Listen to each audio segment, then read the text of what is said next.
point where I can do a rear grab, and again, you can still be headbutting and all those things, right? She could theoretically rear kick. There are things you can do. You don't have to just do this one thing. This is just a thing that keeps you from hopefully getting to the point of no return. When arms are pinned, what she wants to do is very similar still, but keeping the hips out, okay?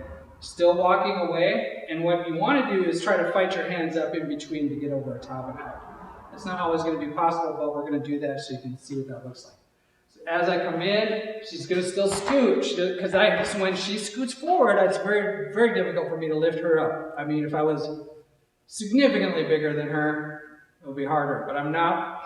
I would have to be, you know, fucking Hulk Hogan or something. I don't know. I have to be huge, right? Because the way the weight is working, right? That's what's happening, right? So your arms are pinned, but you got to get them out. So you just roll them in, put them in the center, bring your elbows in, right? You see how I'm doing some hand fighting with her here. So she has to work to get that. That's the process.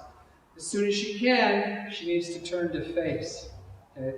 Long term, you can't keep her back to somebody you expect to win. So you got to be able to turn around. That's going to require peeling off. That could be grabbing a finger, ripping their finger off. Could be grabbing a thumb.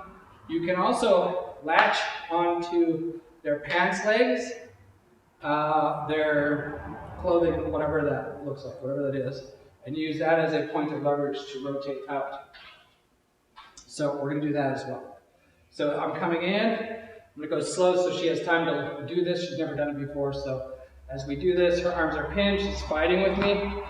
This motion here, if her hands are pinned down, she can use one hand to reach back behind her, and now she can rotate rotate like in from here. One hand down. Yeah. So in this mode. See how it dips your shoulder? Yep. Right? So now she's turning to face me. She's not out of this situation, but she's in a better position than being back to me. So it's a way to sort of rotate, just like you would if you were dealing with a rear naked choke or something. So it gets her front facing at the very least. So not the ideal. The ideal is to get out, but sometimes you can't. So that's that. Now, in a situation where she's picked up, okay, what's going to happen is she's going to bind the legs.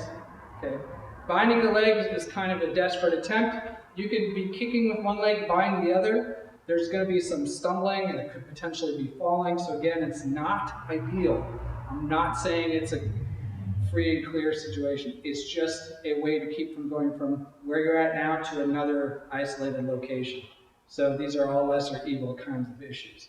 So once I'm in, she can't get her hands free necessarily. Life sucks for her. I've got her hands. What she's going to do when I try to pick her up is she's going to bind her legs, right? You see what she does. It's very simple, but it's really freaking awkward for me to try to move her. She just wrap it around. It doesn't matter how high I lift her unless I can get her horizontal. But this position right here makes it very difficult for me to walk. Now, it's not stopping me from still holding her. She would then have to work on turning to face, right? So in this position, I go to pick her up. She binds, right? She could, wait. She could hook the legs. Hook the leg with your hand, like we did earlier. No, another way. Palm, palm, palm. Yep, like that. Now she's building the leverage to turn to dip her shoulder. And now I'm having to deal with her in front of me, right? So it changes the game to do all these little things together. It's not a simple solution. There isn't a simple solution. It's a shitty situation.